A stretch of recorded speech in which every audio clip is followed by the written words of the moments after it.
Actually, it was great. So, what made it great? Like, what made your sex life great? Well, tumatawa-tawa lang kami, and being silly and all, and we're putting each other first. So that sounds that you are sexually satisfying each other. Yeah, And that felt what? it's good. You, Jul. Oo, same lang din. So, how about ngayon? Mahirap. Mahirap na kasi ngayon kasi, may mga anak na, may mga bata. So, wala na masyadong oras para sa mga ganyang bagay. Is it? Or baka may ibang paraan pa kayong magawa? I think meron naman po. So, ano oras ba natutulog ang mga bata? Well, I mean, they're old enough, so parang by 8, they just go to their room, then they read books. So, they sleep at what time? Dapat by 9, tulog na sila. Pero minsan, hindi pa. Minsan tulog na. Pero I don't really mind. Basta tahimik lang sila. Okay na yun. So, you have the opportunity from 9 p.m. onwards. Let's say 10 o'clock. Oo. Well, have you considered going out on a weekend trip na kayong dalawa lang, like without the kids? Yeah, napag-usapan din po namin yun. Pero kasi meron na siyang mangyari kasi ginagamit kami ng ibang parents kasi yung anak nila, pinapapunta nila sa bahay para mag-sleepover. So yun, Where do you plan to go? Like, what's your destination? France, Wow, nice. So, when was the last time you did that? weekend together. Yeah, kasi it seems like you're babysitting lang sa anak ng iba. So, why don't you go to a hotel and then uwi na lang kayo ng Sunday morning? That sounds silly, pero nice siya. Yeah. Sino bang nag-initiate dati ng sex? Both of us, I think.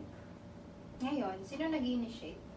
Well, hindi na siya masyado nag-initiate, but Actually, siguro ako ang nag-initiate. So, you think it's you? Actually, ako talaga yun.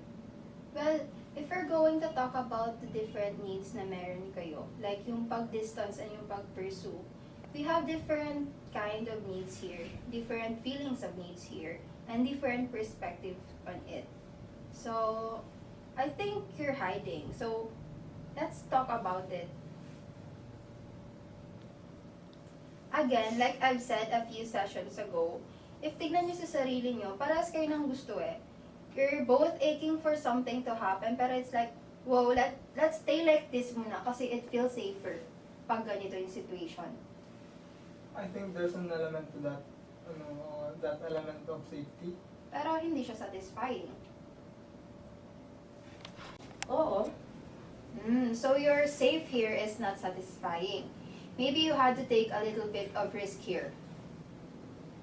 Jul, when you had sex, sa tingin mo ba nag-enjoy si Maze? I'd like to think na oo.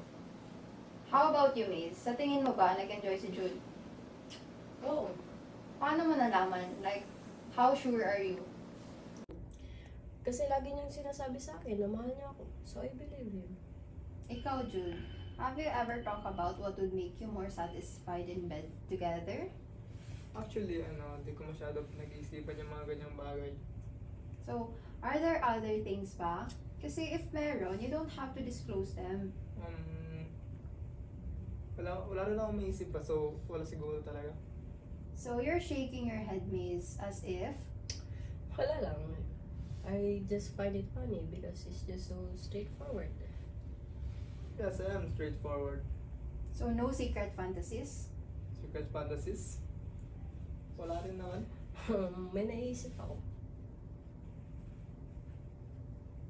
So, medyo awkward siya pag-usapan, no? Oo. Yeah, because it sounds like, what? Private? Yeah, private. Kaya kasi, Again, I appreciate it. I know it's awkward to talk about this sort of things where both of you had sex and shared different bodily fluids. You've seen each other in a pretty far out places. So, you guys need to talk. Kailangan nyo. And kailangan nyo talagang gawin. You need to do something. You have to reach out to each other kasi kaya nga ng lagi kong sinasabi, both of you wants the same thing. We only have a few minutes left here. And to summarize, it seems that you've been doing this kind of relationship for quite some time now. And this time, you have to do differently. Kasi it seems na you're dancing away from each other instead of being together.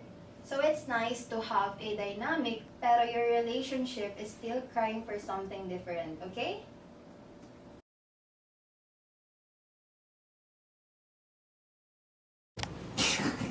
Kainis ka talaga!